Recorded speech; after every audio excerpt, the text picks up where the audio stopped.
Malacanang nanindigan na walang negosasyon sa pagitan ng gobyerno at teroristang grupo.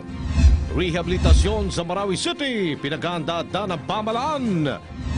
Operasyon ng militar laban sa Maote Terrorist Group sa Marawi City, walang epekto sa ekonomiya at kumpiyansa sa pamumuhunan sa bansa ayon sa Department of Trade and Industry.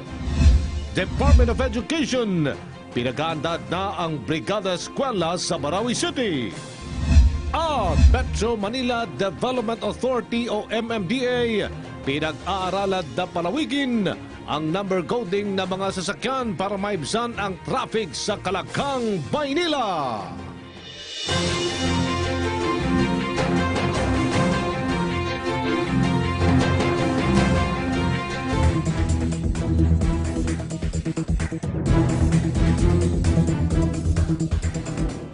Hindi makikipag-usap ang pamahalaan sa teroristang grupong Maute, kasunod ng ulat ng palitan ng bihag. Pursigido naman ang tropa ng pamahalaan na mabawi ang Marawi City laban sa mga terorista. By report si Rocky Ignacio. Nanindigan ng pamahalaan na walang negosasyon sa pagitan ng gobyerno at Maute ISIS terrorist group. Sinabi ito ni Presidential Spokesperson Ernesto Abella sa harap ng report ng pagpapapalit ng bihag ng mga terorista kasama na si Father Chito Soganog sa mga magulang at magkakapatid na Maute. Government's policy not to negotiate with terrorists remains. Hence, the local religious leader led talks with the terrorists last Sunday is one that was not sanctioned by government, the military, and our political leaders. Any demands made inside, therefore, hold no basis. Let us continue to remind the public that the gravity of terrorists and their supporters' offense is immense, and they must all be held accountable for all their actions. Bagamat hindi nakikita ng publiko, kontrolado naman niya ni Pangulong Rodrigo Duterte ang sitwasyon sa Marawi. The thing that is very important to note is that he is on top of every situation. He is aware of what's happening. He's updated regularly. He reads, he views, he listens to this.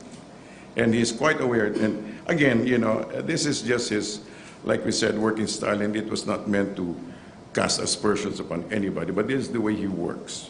May report rin anya na nagsisimula ng magkawatak-watak ang grupo. Inaalam na rin ng umano yung pagtakas ni Isnilon Hapinon ang tumatayong leader ng gulo sa Marawi City. Granting that this is true, it would be a clear sign of his cowardice because he abandoned his companions and has run away from the battle. Git pa nito na nananatiling nakatuon ang atensyon ng mga sundalo na mabawi ang syudad laban sa mga terorista. Sagot ito ng palasyo sa report na banta umano ng mga sundalo sa mga kababaihan sa naturang lugar.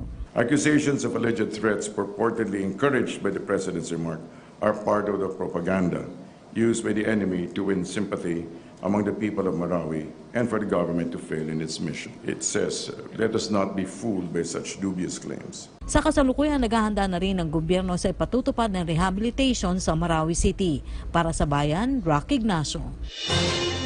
Kumpiyansa ang tropa ng pamahalaan na madadaig nila ang teroristang grupong Maute. Sa kabila nito, nanawagan ng militar sa publiko na tigilan na ang pagpapakalat ng maling datos at sa halip ay tulungan ang mga otoridad sa pagsugpo sa terorismo. May ulat si Julius Disamburon. Live, Julius. Mayong gabi, Kathy. Sentro ngayon ng pulong pambalitaan ng Joint Task Force Marawi na We Are Winning at ng Crisis Management Committee dyan po sa Marawi City kung saan mas pinatutunayang nananaig ang tropa ng gobyerno at unti-unti na ngang lumiliit ang mundong ginagalawan ng mga teroristang grupong Maute. Pinabulaanan ng pambansang pulisya ang mga kumakalat na balitang di umano'y karahasan o pananakot mula sa kanan ng AFP at PNP sa mga bata at babaeng naapektuhan ng kaguluhan sa Marawi City. Giit ng mga otoridad, wala silang natatanggap na ganitong mga ulat. Per inquiry from the Women and Children Protection Desk officer who are manning the evacuation center, there was no reported rape cases. And yet we are still verifying the veracity of the complaint. And on the other side, we are welcoming any complaint, if ever. But per reports from the field officer from the ground, there was no, definitely, I repeat, definitely there was no rape cases, and we already had a inquiry with the traditional leaders if there is any. Kasabay nito umapila din ang Crisis Management Committee sa mga organisasyong nasa labas ng Marawi City na makipag-ugnayan sa kanilang Operation Center, gayong mayroon naman silang Human Rights and Legal Assistance Desk kung sakaling may matanggap na impormasyong ganito at nang agad maaksyonan. Just to give you an idea, every time that our military and our police rescue civilians, especially from the trapped areas, well, as soon as they endorse them to us here in the provincial capital, immediately upon giving out the immediate concern like health or medical assistance, we transport them immediately to evacuation centers. Pinaalalahanan din ng Joint Task Force Marawi ang lahat na tigilan na ang pagpapakalat ng maling datos na maaari ding makaapekto sa operasyon kontra terorismo. Imbis nga daw maglabas ng mga haka-haka ay makipagtulungan na lang sa gobyerno para mapigilan ang mga acts of terrorism and extremism. Maninindigan din daw ang militar sa misyong mapalaya sa mga kamay ng terorista ang syudad. Muling ang narinig sa war zone ang pagsabog at palitan ng putok ng armas. Lahat din aniya ng kanilang aksyon ay naaayon lamang sa itinakda ng batas. Matinding depensa din ang inilatag ng gobyerno sa Lake Lanao kung saan napaulat na naharangan ng isang individual na nagdadala ng mga ammunitions at naglalabas sa main battle area ng mga sugatan. Punto ng JTF Marawi, portion o bahagi na lang ng 4 na barangay ang okupado ng humigit kumulang 100 Maute fighters. Ang ginagawa po ng Armed Forces of the Philippines ngayon ay ini-strengthen yung adjacent municipalities to provide security measures, especially on the exit and entry. Ang ginagawa po natin ngayon dyan ay nag-increase tayo ng patrols. Okay. Ang tawag dito yung parang sea patrols. Nag-increase tayo dito ng capabilities. Lahat din daw ng mga ipinababatid na datos sa militar ay subject for verification ngayon. Magugunit ang nabanggit sa salaysay ng 7 nasagip ang pag-utos sa mga bihag ng terorista na magdala ng armas at magnakaw sa mga abandonadong establishmento. Sa pilitan na din daw ikinakasal ang mga babaeng bihag sa mga miyembro ng Maute at Abu Sayyaf. Pinipilit din nila that the hostages were forced to balik Islam or reverted to Islam. Okay? And also tasked to bring wounded terrorists to mosque. Samantala, ipinunto naman ng Crisis Committee na hindi pa din pinababayaan sa ayuda ang mga bakwit. Kathy, nauna nang nanindigan ang pamahalaan na hindi sila makikipagnegosasyon sa mga teroristang grupo. Isinasama naman sa mga dasal ng mga kapatid nating Muslim kay Allah na naway matapos na ang kaguluhan at makabalik na sila agad sa normal na pamumuhay. Maulang panahon naman ang naranasan sa Marawi at dito sa Iligan City. Yan ang ating live report para sa Bayan. Julius Disamboron. Maraming salamat, Julius Disamboron. Na-recover ang mahigit 100 pirasong balat mga baril sa isang package na ipapadala sana sa lungsod ng Marawi. Pinaganap na rin ng otoridad ng isang AJ na tinuturong nagbigay ng relief goods. By report si Eunice Samonte. Sumasailalim na sa mabusising investigasyon ng Philippine National Police ang isang gun store sa Marawi City na pagmamay-ari umano ng isa sa mga tauhan ni Abu Sayyaf leader Isnilon Hapilon. Ayon sa hepe ng PNP Firearms and Explosive Office Police Senior Superintendent Valeriano De Leon, may natanggap umano silang impormasyon na nakapangalan sa isang barangay captain na konektado kay Hapilon ang nasabing gun store sa Marawi. We have been close in contact with law enforcers in Marawi, particularly in Lanao. No? Binigyan ko na rin sila ng mga listahan doon ng mga may baril para sa ganun ay mabigyan sila ng caution at the same time deposit to us. Bear in mind that Mindanao is under martial law. Paglilinaw ni De Leon, wala umanong gun store sa buong Mindanao na nakapangalan kay Hapilon, ngunit posible ariyang ipinangalan ni Hapilon sa kanyang mga tauhan ang ilang tindahan ng baril sa Mindanao. Iniimbestigahan na rin kung nasa Marawi pa ang nasabing gun store o tuluyan na itong naransak ng mga teroristang grupo. Samantala, sumasailalim na rin ngayon sa mabusising investigasyon ang posibleng kaugnayan nitong si alias AJ o ang itinuturong may dala ng donasyon na dadalhin sana sa Marawi. Bukod sa mga relief goods ay nadiskubre sa loob ng plastic na kahon ang mahigit 100 piraso ng reloaded na bala ng .9mm at ilang mga gun accessories. Ayon sa report ng Mandaluyong Pulis, ang insidente ay agad na isinuplong sa otoridad ni Mohamed Mutalib, isang tubong Marawi na organizer ng relief goods drive sa Mandaluyong City. Ayon naman kay Police Senior Superintendent Valeriano De Leon, tinitingnan na rin ang anggulo na baka umano di sinasadyang naisama lang sa papadala ang mga bala at gun accessories. Ang mga nakuhang bala ay ang mga ginagamit sa practical shooting at di naman sa pakikipaglaban sa gyera. Minsan binabalistics natin, ino-autopsy natin if these firearms were used during the encounter, no? If it was given or provided to the threat groups.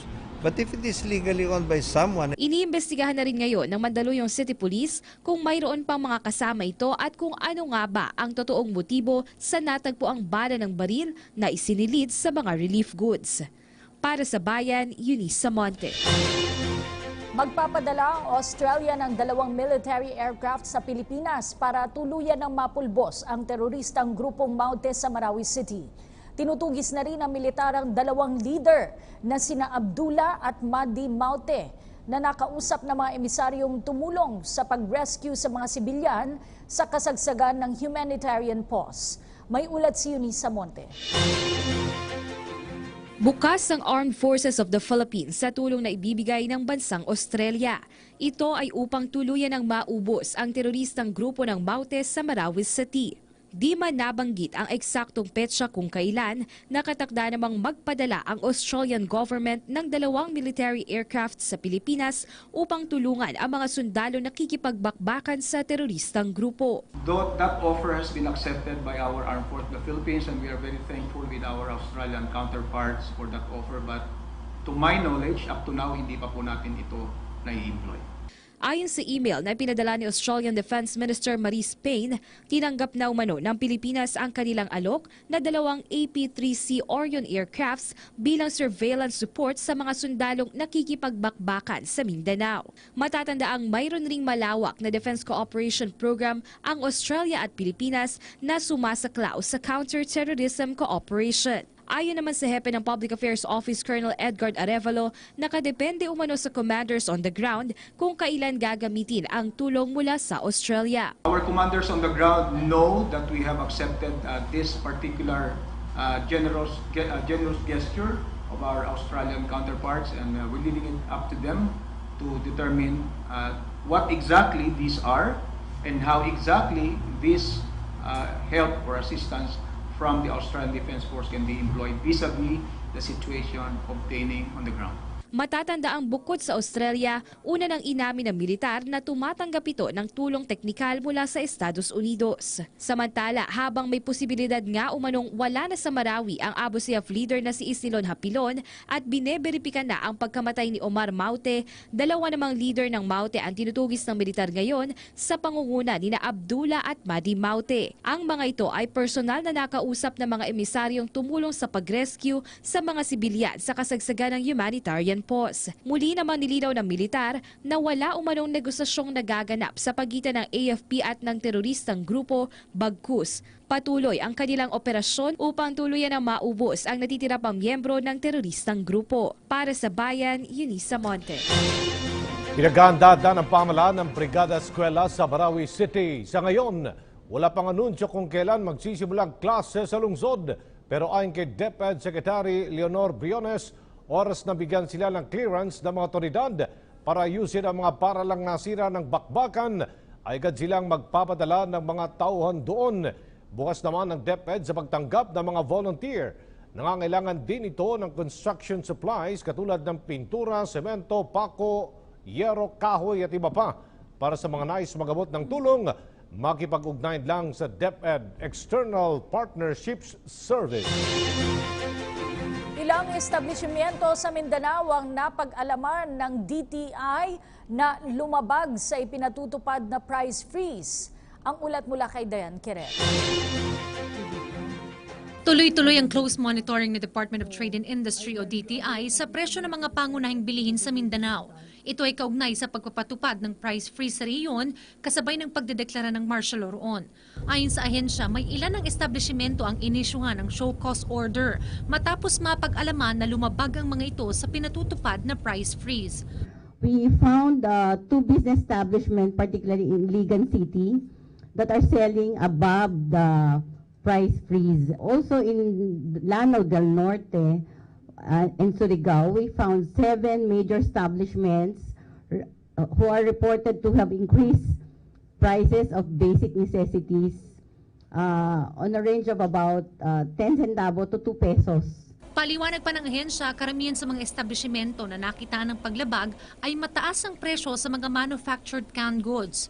Samantala sa pagmamonitor ng DTI, may ilan namang produkto ang nakikitang pababa ang presyo. In Lanao del Norte, there have been observed downward trend, particularly on agricultural and marine products. Nagpaalala naman ang ahensya sa posibleng kaparusahan ng mga lalabag sa pinaiiral na price freeze habang may martial law sa Mindanao. Penalties and violations against price freeze include at least an imposition of 5,000 to 1 million or imprisonment up to 1 year, 1 to 10 years. Muling ginit ng DTI na may sapat na supply ng primary goods sa mga residente sa Mindanao at nananatiling stable ang presyo ng mga ito. Para sa Bayan, Dayan Querer. Nanawagan si Presidential Advisor on the Peace Process, Jesus Dureza, sa mga negosyante na mag-invest sa conflict areas sa mga komunidad sa bansa na apektado ng kaguluhan. Idoan niya bilang pagdadala ng kapayapaan sa mga naturang komunidad na maaaring makamit sa pamamagitan ng pagunlad sa ekonomiya ng mga ito. At ayon kay Dureza, ang pagkilos ng mga rebelde sa conflict areas laban sa gobyerno ay bunsod ng kawalan ng oportunidad na mapaunlad nila ang kanilang mga buhay. Binanggit niya ang pagbubukas ng isang taniman ng saging sa dating conflict area sa Maguindanao na nakapagbigay ng trabaho sa ilang rebelde doon. Sa makatuwid, anya, hindi lamang ang gobyerno ang may responsibilidad sa estado ng mamamayan nito, kundi pati ang business sector na malaki ang papel na gagampanan sa pagkamit ng kapayapaan sa bansa. Mas naging ligtas ang pamumuhunan ng mga negosyante sa Mindanao dahil umano sa umiiral na martial law sa rehiyon. Patuloy naman na minomonitor ng Department of Trade and Industry o DTI ang umiiral na price freeze doon kasunod ng mga ulat ng pagtataas sa presyo ng bigas. Nagbabalik si Rocky Ignacio. Walang epekto sa ekonomiya at kumpiyansa sa pamumuhunan sa bansang isang buwan ng operasyong militar laban sa Mauti Group sa Marawi City. We're pleasantly surprised that on the business hindi po tayo affected because yung sa mga negosyante, they really look into the longer term potential of a country and the fundamentals. As we say, we are on a breakout, investment up, exports up, the consumer base is getting bigger, we have a young consumer, and now getting more employed, so it's many more years of enlarging consumer base. Itinuring din ng mga negosyante na mas naging ligtas ang kanilang pamumuhunan sa bansa sa pag-iral ng martial law sa Mindanao. And so far, I think even on the feedback on martial law, the feedback to us, even we went to Iligan, I went to Ligan and even Cagayan de Oro and the towns nearby. And talking to those with depots, distributors, they say they like martial law. Una, mas secured sila. They feel more secured and safer. Patuloy rin tinututukan ng DTI ang pag-iral ng price freeze sa lugar. Kaugnay ito ng report na sobra-sobrang patong sa presyo, partikular ng bigas. To the palengke, lahat ng palengke doon, at bawat stall, hindi ko nakita yung 5,000 equivalent na presyo ng bigas. So ang sabi sa amin, so when I went around Iligan, the public markets there, wala talagang ganong klaseng presyo. They're all in behave numbers. 27 for NFA, 27 pesos per kilo, and a range of 35 or 39 pesos up to 50 pesos for the fancy rice, yung premium rice. Sa kasalukuyan, inilalatag na ng DTI ang training para sa mga nagnanais magkaroon ng simpleng negosyo bilang bahagi ng pagbangon ng Marawi mula sa karahasan. Para sa Bayan, Rocky Ignacio. Susunod sa mga balita, halos 30% ng Kalakhang Maynila idineklara ng drug-free ayon sa PIDEA at DILG. Ang detalye sa pagbabalik ng PTV News.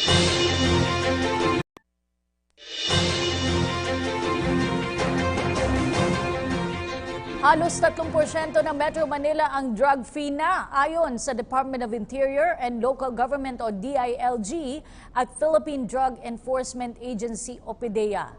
Ayon sa dalawang ahensya, 47 sa 1,700 barangay sa buong National Capital Region ay malaya na sa impluwensya ng ipinagbabawal na gamot.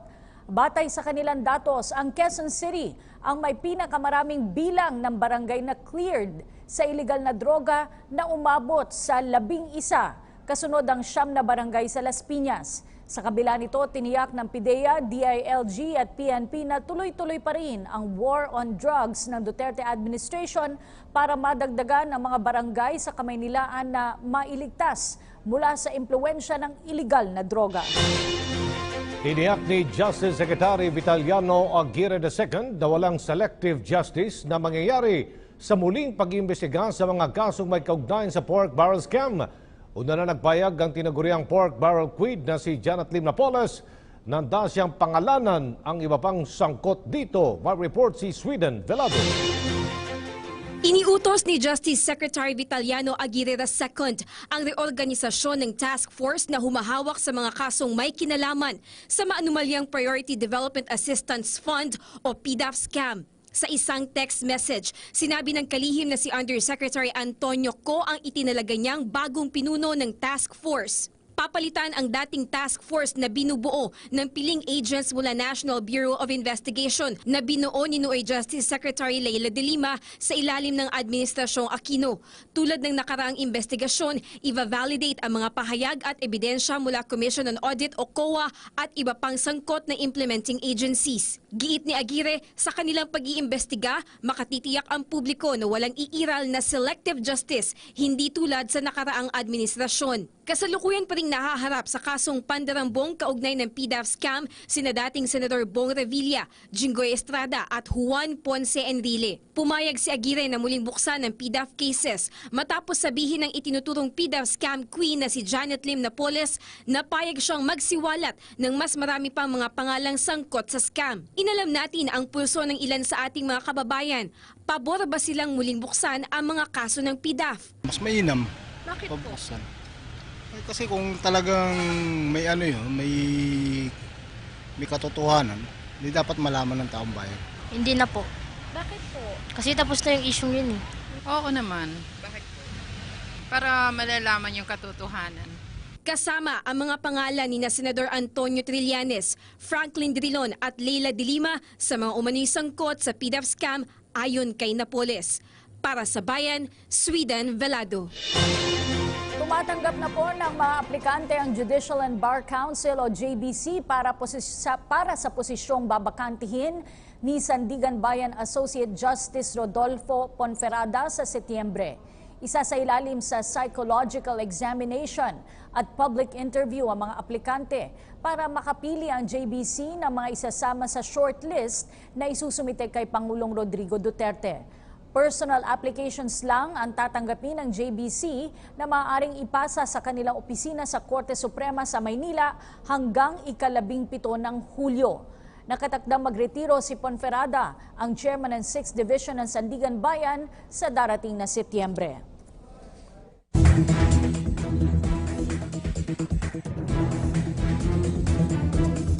Nagalaw po ng TV sets ang Department of Health sa mga bakwit sa Iligan City. Tuloy-tuloy rin ang pagbibigay ng ahensya ng libreng gamot at serbisyo sa mga ospital sa makarating lugar ng Marawi City. May ulat si Sweet Lukman ng Philippine Information Agency. Namahagi ang Department of Health ng mga Philippine Health TV sets sa mga evacuation centers sa Iligan City kung saan ipapalabas ang mga mensaheng pangkalusugan at mga impormasyong paano manatiling malusog at maiwasan ang pagkakasakit ng mga bakwit.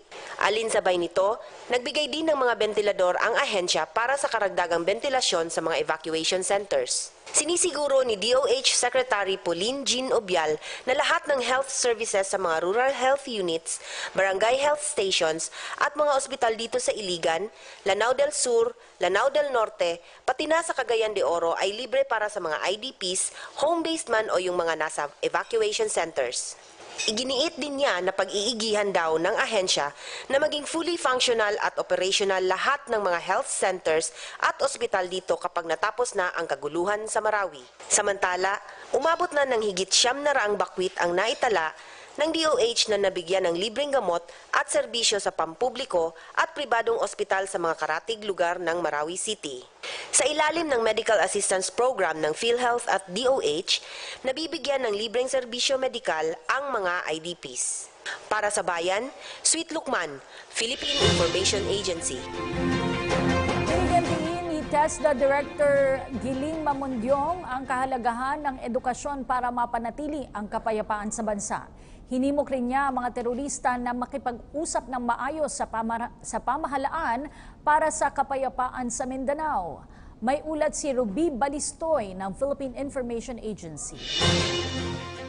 Nanawagan si TESDA Secretary Giling Mamundyong ng pagkakaisa upang labanan ang mga teroristang grupo na kasalukuyang naghahasik ng karahasan na siyang dahilan sa pagdanak ng dugo sa Marawi City. Ayon kay Secretary Mamundyong, malaki ang papel na ginagampanan ng mga magulang, pamilya at lipunan sa paghubog ng positibong pananaw ng mga kabataan sa pamamagitan ng maayos na edukasyon. Mariin niyang sinabi na ang edukasyon ay kaalaman at kung ang isang tao ay may kaalaman, siya ay makapag-impluwensya kung paano maiwasan ang karahasan at matutunan ang mga paraan upang makamit ang kapayapaan. Aniya, dapat suportahan ng sambayanan ng mga proyekto ng pamahalaan gaya ng libreng edukasyon sa kolehiyo at technical education upang mapakinabangan ng buong bayan lalo na sa sektor ng kabataan. Panawagan ng Secretary sa mga terorista na kailangang mag-isip at kung meron man silang mga hiling at hinanakit sa pamahalaan, dapat makipag-usap sa mga kinauukulan dahil ang gobyerno ay laging handang makinig at makipag-usap ng maayos. Ito yung pinakauna-unahang Pangulo ng ating bansa na talagang gustong-gusto niya makaroon ng tunay na kapayapaan ng ating bansa. Nanawagan din si Secretary Mamundyong sa sambayanan na sana suportahan ang mga proyekto ng pamahalaan, lalo na sa larangan ng edukasyon. Aniya, sa ganitong paraan, mapigilan na ang karahasan at mamuhay ng maayos ang mga inosenteng sibilyan na naiipit sa kaguluhan. Dahil kung walang kapayapaan, walang mangyayaring kaunlaran. Para sa Bayan, Ruby Leonora Balistoy, Philippine Information Agency. 11 pang miyembro ng Abu Sayyaf ang sumuko naman sa Ugbong Sandataan sa Basilan. Ang pagsuko ng mga bandidong kalyado ng Maute Group ay nabigyan ng daan sa pamamagitan ni Mayor Gulam Hataman ng Bayan ng Sumisip at iba pang pinunong lokal. At ayon kay Hataman, ito'y nagpapatunay na nasa tamang direksyon ang pagdedeklara ng Pangulong Rodrigo Duterte ng batas militar sa Mindanao. Bunga din ito anya ng pagtutulungan ng militar at mamamayan ng Basilan upang matamo ang kapayapaan at kaunlaran para sa kapakanan ng bawat Pilipino. Patuloy na tinutugis ng militar at pulisya ang hinihinalang grupo ng New People's Army na nagtangkang umatake sa isang police detachment sa Botolan, Zambales. Ito ay matapos na biguin ng mga operatiba ng Zambales Police ang pananalakay ng may 20 armadong kalalakihan sa himpilan ng PNP Provincial Public Safety Company sa Barangay Taugtog. Ayon sa report, namataan na ang armadong grupo na gumagapang patungo sa PPSC detachment bandang 1:00 ng madaling araw nitong Lunes. Agad silang pinaputukan ng mga pulis kaya't napilitang umatras ang mga suspect. Nagsagaw ngayong araw ng Fireworks Summit ng Philippine National Police kasamang iba't ibang ahensya ng pamahalaan para makabuo ng guidelines. I-recognize ng Executive Order No. 28 o ang pagban sa paggamit ng mga paputok at firecrackers ngayong Pasko at Bagong Taon. May ulat si Eunice Samonte.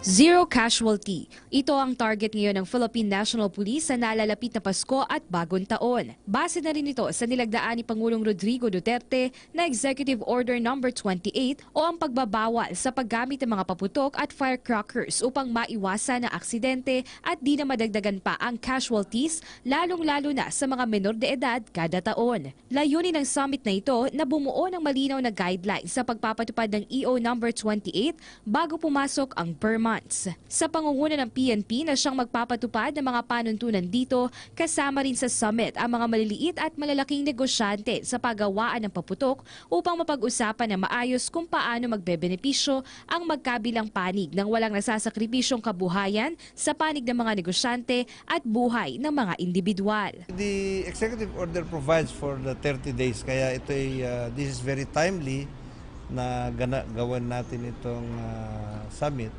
Para sa ganun ay magkaroon tayo ng common understanding on the intent of the Executive Order 28. Ayon kay Pangasinan 2nd District Representative Leopoldo Batawil, bukod sa less casualties na madudulot nitong EO 28, maiiwasan rin umano ang smuggling ng mga paputok, lalo pat ngayong buwan umano kumikilos ang mga smugglers sa merkado upang maipuslit ang mga ipinagbabawal na malalakas na paputok. This is the time to be vigilant. Kasi medyo malayo-layo pa ang Christmas and New Year, no? Pero these smugglers will already do their creeping movement, so to speak, no? Where we may not be looking at it seriously at this point. They might already be taking advantage. Samantala, para sa PNP, malaking bagay umano ang koordinasyon ng mga mamamayan, lalo pat ito din mismo ang makikinabang sa pagpapatupad nitong firecracker ban. Inaasahang 30 araw mula pirmahan ng EO No. 28 noong June 2 ay mabubuo na ng PNP ang guidelines para sa mas maayos, ligtas at mapayapang Pasko at Bagong Taon. Para sa Bayan, Eunice Samonte. Gawing 2 araw kada linggo ang hindi paggamit ng inyong mga sasakyan. Yan po ang iminungkahi ng MMDA sa isinagawang Transportation Committee hearing sa Kamara bilang solusyon sa masikip na daloy ng trapiko sa Metro Manila.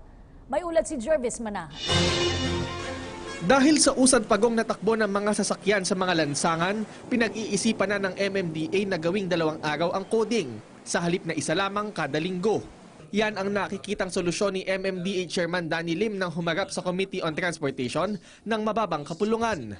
Aniya, nasa 30% ng mga sasakyan sa buong Pilipinas ay nasa kamay nilaan, pero nasa 5% lamang ng road network ang nandito. Ang malaking volume na ito, dala daw sa kanya ay matinding sakit ng ulo. Pero pinag-aaralan pa yan, hindi naman natin pwedeng gawin yan kung hindi tayo susuportahan ng mga mayors natin. Madami nang sinubukan ng MMDA para palawagin ang mga lansangan. Nagsagawa na ng mga clearing operations at nagkaroon na din ng experimental zipper lanes noon. Sa pag-aaral ng Japan International Cooperation Agency o JICA at ng NEDA, nasa 2.4 billion pesos ang nawawala sa ekonomiya ng bansa kada araw dahil lamang sa traffic. Pero hindi pa man naipapatupad ang 2-day coding system, halo-halo na ang reaksyon ng mga motorista. Pabor naman mas maganda nga kung dalawa yung kada pag kung yung petsa, kung ang petsa add number, ang coding yung add number. Kasi para lumubag yung yung traffic kasi yun ang pinaka doon source na dapat maibsan ang traffic. Dapat 2 araw ang coding. Kasi isa lang yung yung sasakyan ko paano kung halimbawa may importanteng lakad kinabukasan, wala na. Dagdag pa ng MMDA, kulang sa disiplina ang mga driver kaya nagkakaroon ng traffic at mga aksidente sa lansangan. Sa kabila ng masikip na daloy ng trapiko at tumadaming bilang ng mga aksidente sa daan, nagkakasundo naman ang mga opisyal ng ahensya na sapat ang batas para sa kaligtasan sa lansangan o road safety. Ito may isa pang problema ang MMDA, ang kakulangan sa pondo. Pag-amin ni Lim, 6,000 pesos lamang kada buwan ang sahod ng mga auxiliary traffic enforcer. Ang mas masakit pa dito, kadalasan, delay daw ang pagdating ng sweldo. Hindi naman tayo nanghihingi ng napakataas na kwan, pero galing tayo sa serbisyo ng sabi, you accomplish the mission, but you look at the welfare of your people lagi. So yun lang po ang punto ko. Sa kabila nito, ginagawa naman daw ng MMDA at iba pang ahensya ng pamahalaan ng lahat para maibsan ang traffic at maiwasan na ang mga aksidente sa daan. Para sa Bayan, Jervis Manahan. Narito ang magiging lagay ng panahon sa mga susunod na oras. Magpapatuloy ang makulimlim at maulang panahon lalo na sa ilang bahagi ng Luzon at Visayas. Base sa latest satellite data, may namumuong thunderstorm clouds na dala ng hanging habagat na siyang dominanteng weather system tuwing panahon ng tag-ulan sa bansa. Paglilinaw ng Pag-asa, walang naranasang bagyo o kung anumang sama ng panahon sa bansa. Ang mabigat na pag-ulan na naranasan kaninang umaga at hapon ay dala ng thunderstorm clouds na nabuo gawa ng water cycle. Base naman sa latest Himawari satellite data, ngayong gabi ay makararanas ng pag-ulan ang malaking bahagi ng Calabarzon, Mimaropa at Hilagang Kanlurang, Visayas. Hindi naman yan magtatagal ng 2 oras pero pinapayuhan ang publiko na maging alerto, lalo na mga residenteng nakatira sa mababang lugar at malapit sa waterways o river channels. Bukas naman ay makararanas ng magandang panahon ang bahagi ng Ilocos Provinces, Babuyan at Calayan Group of Islands at Cagayan. At magiging maulap hanggang maulan ang magiging lagay ng panahon sa Pangasinan, La Union, Benguet at Aurora. Sa nalalabing bahagi naman ng Luzon, mataas pa rin ang tsansa ng pag-ulan bukas lalo na sa Metro Manila at Calabarzon at Mindoro Provinces at Palawan. Sa Visayas, magiging concentrated ang isolated rain showers at thunderstorms sa Samar Provinces at ilang bahagi ng Negros. Para naman sa mga kapatid natin sa Mindanao ay magpapatuloy ang maaliwalas na panahon. Samantala, silipin naman po natin ang Metro Cities forecast ngayong linggo.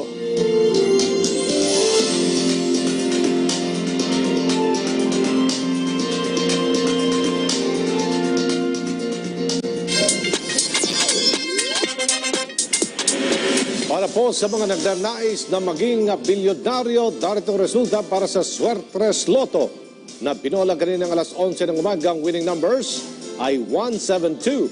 Ang winning numbers naman para sa Suertres Lotto draw kaninang alas 4 ng hapon ay 730. Para naman sa Easy2 Lotto draw kaninang alas 11 ng umaga, ang winning numbers ay 193. Ang resulta naman ng Easy2 Lotto draw kaninang alas 4 ng hapon ay 1119. May pagkakataon pa para tumaya sa pinakamalapit na Lotto outlet sa inyong lugar. Maaari pang tumaya para sa Super Lotto 649 at Lotto 642 hanggang alas 8:30 ngayong gabi. Mapapanood ang Lotto draws.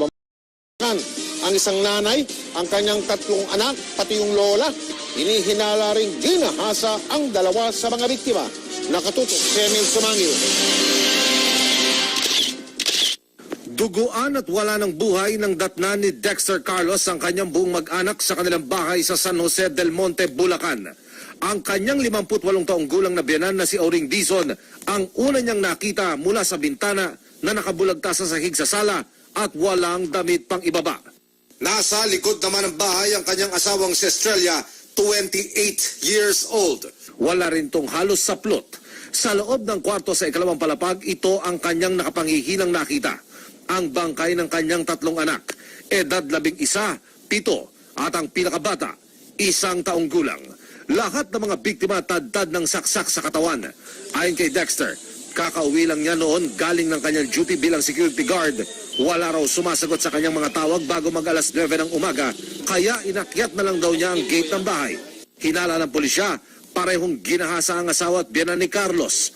Malaki raw ang posibilidad na higit sa isa ang mga salarin. Nakakilala rin ng pamilya kaya pinatay maging ang mga bata. Boss, alam kaya ng mga salarin na wala ka sa bahay? Alam nila sir kasi alam kasi nila na panggabi ako lagi. Na pag wala yung motor, alam na nilang wala ko. Siguro yung pupunta rin sa bahay, yung mga nag-iigib, gano'n. Kasi pakilala ng mga anak ko eh. Kaya pati mga anak ko, dinali eh. Ayon sa pulisya, walang nawalang gamit sa bahay maliban sa 2 kutsilyo na posibleng dinala raw ng mga salarin. Malaki po yung possibility na mayroon pong anggulong rape dahil po unang-una yung ating 2 babae na biktima po na up age, sila po ay nakita po natin na nakahubad po. Emil Sumangil, nakatutok, 24 oras. Lumalabas sa investigasyon ng pulisya na sa likod bahay dumaan ang mga salarin, yung pong mga nang masaker diyan po sa may Bulacan. Wala raw nawawalang gamit, kaya malinaw daw na hindi pagnanakaw ang motibo. Mula sa San Jose del Monte, Bulacan, live, nakatutok si Cesar Apolinario. Cesar. Imbis na nakangiting asawa at mga anak ay mga malamig na itong bangkay ng gatna ng isang ama dito sa dito sa Bulacan, pagdating mismo ng ama ng tahanan, nanlumo siya sa kanyang nakita. Ang dating maingay at masayang tahanan ito sa isang subdivision sa Barangay Santo Cristo, San Jose del Monte, Bulacan, balot na ng katahimikan. Kanina natagpo ang wala ng buhay ang ina ng tahanan na nakilalang si Estrella Carlos, 28 taong gulang. Mismo ang mister ng biktima na si Dexter Carlos Sr. ay galing pa raw ng paggagwardya sa Makati ang nakadiskubre sa kanyang asawang nakahandusay sa mismong tapat ng bukas na pinto sa likurang bahagi ng bahay. Tadtad ng saksak sa iba't ibang parte ng katawan. Ganito rin ang inabot ng bulag na biyanan niyang si Auring Dizon. Ang sumunod na mga tagpo, halos ikawala daw ng kanyang uliran.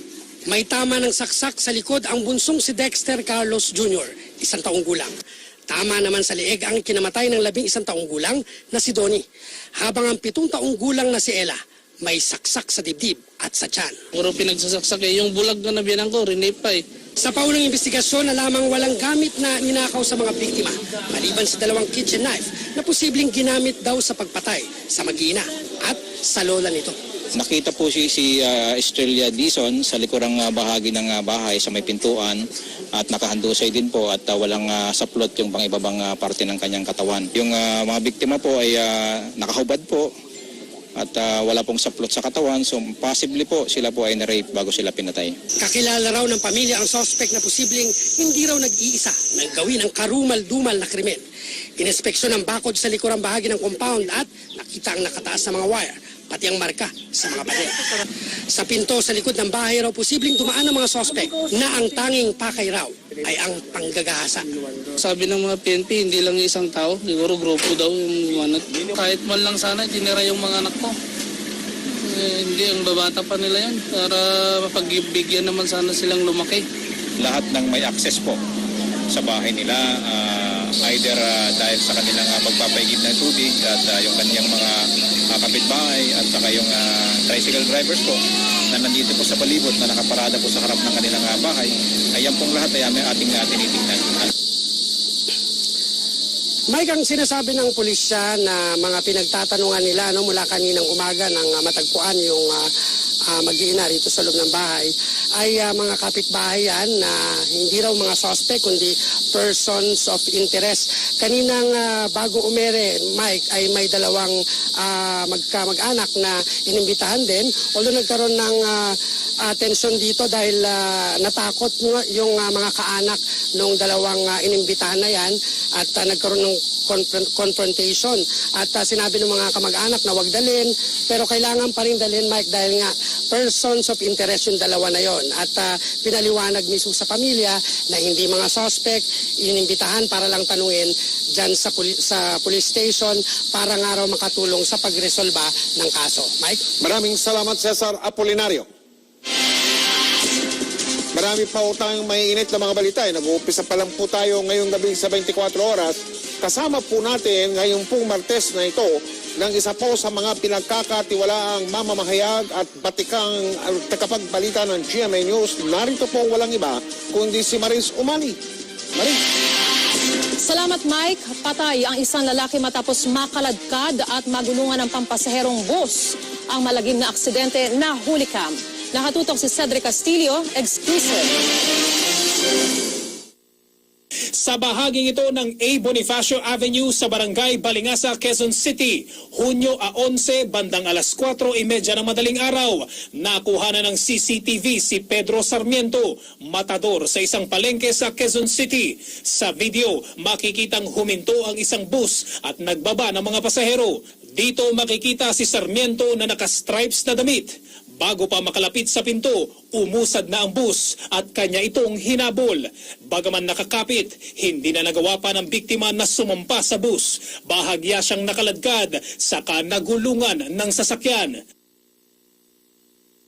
Agad nakaupo ang biktima at nilapitan ng ilang naroon. Nakausli na yung isang buto kasi fractured talaga eh.